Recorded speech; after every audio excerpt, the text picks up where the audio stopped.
جی وعلیکم السلام ورحمۃ اللہ وبرکاتہ۔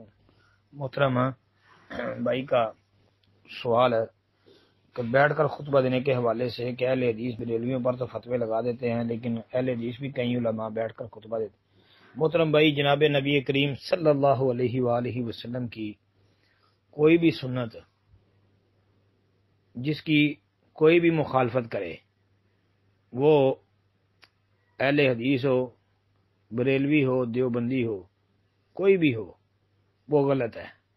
نبی علیہ الصلوۃ والسلام کی صحیح صریح سنت کی مخالفت نہیں کرنی چاہیے، ایک۔ دوسرے نمبر پر اگر صرف جمعے کے خطبے کی بات ہے تو بھائی کوئی بغیر کسی شرعی عذر کے جان بوجھ کے جو ہے بیٹھ کے خطبہ دے، یعنی کھڑے ہونے کی ہمت ہے، صحت مند ہے، تندرست ہے، لیکن جان بوجھ کے اگر وہ یہ خطبہ جو ہے وہ بیٹھ کر دیتا ہے تو یہ اس کا عمل غلط ہے، اس کو اپنی اصلاح کرنی چاہیے۔ ہاں، اگر کوئی مجبور ہے کہ کھڑا نہیں ہوا جا سکتا تو وہ بیٹھ کے خطبہ دیتا ہے تو اس میں حرج نہیں، لیکن جان بوجھ کے بغیر شرعی عذر کے بیٹھ کے خطبہ دینا یہ درست نہیں ہے۔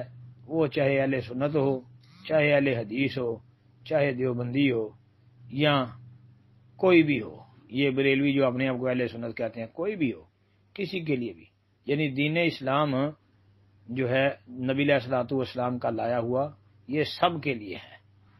بس وہ اپنی اپنی قسمت ہے۔ جس نے جناب نبی کریم علیہ الصلوۃ والسلام کی سنت اور حدیث کو سمجھ لیا، تسلیم کر لیا، اپنی زندگی کے اندر اس کو نافذ کر لیا، اس کے اوپر عمل کر لیا، اس کے لیے خیر اور برکت ہے، اور جس نے اس کی مخالفت کر لی وہ اس کی قسمت ہے بھائی۔ السلام علیکم ورحمۃ اللہ۔